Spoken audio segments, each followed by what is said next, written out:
High, শুভ সকাল। আজ আমি তোমাদের সাথে একটা এমন ভিডিও শেয়ার করব যেটা হয়তো তোমরা আগে কখনো দেখোনি। আজকে আমার আর আমার ঠাকুমার মধ্যে যে সুইট সুইট যে স্মৃতিগুলো থাকে সেইগুলোই আমি তোমাদের সাথে শেয়ার করব। বেশ কয়েকদিন থেকে আমাকে ঠাকুমা বলছেন যে ওনার চুলগুলো একটু কেটে দিতে, আর আমারও সময় হচ্ছিল না, কারণ কাজে যেতে হয়। কাজ থেকে আসার পরে সময় হয় না, কারণ বিকালে তো আমি ঠাকুমাকে চুলগুলো কেটে দিতে পারবো না। যেহেতু ওনার বয়স হয়েছে, ওনাকে যদি আমি বিকেলে চুল কেটে দিই তাহলে ওনাকে স্নান করতে হবে, আর স্নান যদি একবার করে বিকেলে তো ঠান্ডা লেগে যাবে, এর জন্য আমি বিকেলে আর চুল কেটে দিই না। কিন্তু আজকে যেহেতু আমার ছুটি, আমি বাড়িতেই আছি, তাই ভাবলাম যে না, ঠাকুমাকে একটু চুলগুলো কেটেই দিই, আর সেই স্মৃতিগুলো আমি তোমাদের সাথে শেয়ার করি।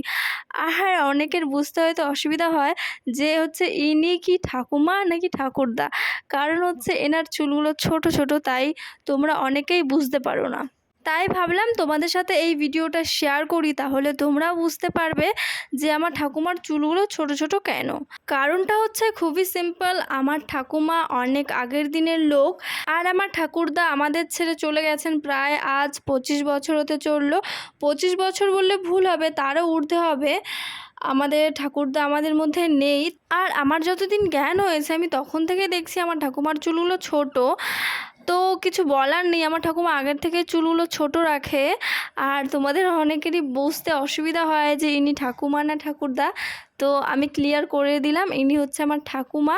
এনার চুল ছোট ছোটই, আর এনার অনেকটা বয়স হয়ে গেছে, তবুও যে আমাকে অনেকটা ভালোবাসে, আমার পাশে থাকে, আমাকে এখনও ছেড়ে যায়নি। সবাই ছেড়ে গেছে কিন্তু আমার ঠাকুমা আমাকে কোনোদিনও ছেড়ে যায়নি, এখনও আমার পাশে আছে। আর আমাকে নিয়ে প্রচুর চিন্তিত থাকে, উনি ভাবতে থাকেন আমি কখন বাড়িতে আসছি, কখন যাচ্ছি, কি করছি, কি খাচ্ছি, আমি খেয়েছি কি না। তোমরা হয়তো আগের ভিডিওতে দেখতে পেরেছো যে ঠাম্মা আমাকে নিয়ে কত কান্নাকাটি করে।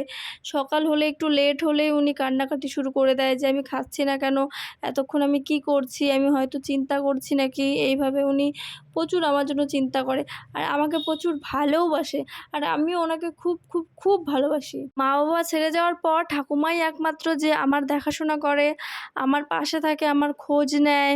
ভগবানের কাছে আমি শুধু এটাই বলি যে ঠাকুমা না থাকলে আমার যে কি হতো।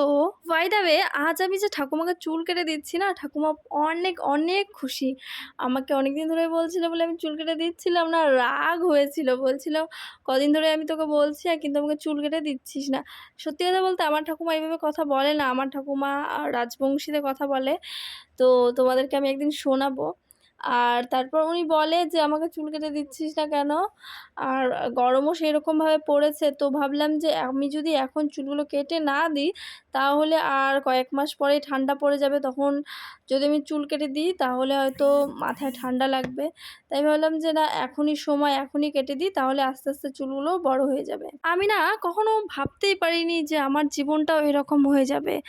মানে আমি কখনো আশা করিনি, আমি স্বপ্নতেও ভাবিনি যে আমার জীবনটা এইভাবে বদলে যাবে। সত্যি কথা বলতে, মুখে না দেখালেও যে মনের মধ্যে আমার যে কষ্টটা, সেই কষ্টটা আমি তোমাদের বলে বোঝাতে পারবো না, সেটা আমার মনেই থাক। আচ্ছা জানো তো, আমি কিন্তু আমার ঠাকুমাকে অনেক ছোট থেকে চুল কেটে দিই, অনেক ছোট বলতে অনেক ছোট। ঠাকুমাকে চুল কেটে যখন আমি হচ্ছে ক্লাস 5 কি 4-এ পড়ি, তখন থেকে আমি চুল কেটে দিই। আর আমার খুব ভালো লাগতো আগে চুল কেটে দিতাম যখন, এখন অতটা ভালো লাগে না চুল কেটে দিতে, কিন্তু ঠাকুমাকে আমি চুল কেটে দিই, কারণ ঠাকুমার চুল কাটলে ঠাম্মার মাথাটা একটু হালকা হয়, না হলে চুল থাকলে প্রচণ্ড ভারী ভারী লাগে ঠাম্মা বলে, তাই আমি চুলগুলো এর জন্যই কেটে দিই। বাই দ্য ওয়ে, কথা বলতে বলতে কিন্তু আমার চুল কাটা প্রায় শেষের দিকেই, প্রায় কমপ্লিট হয়ে এসছে।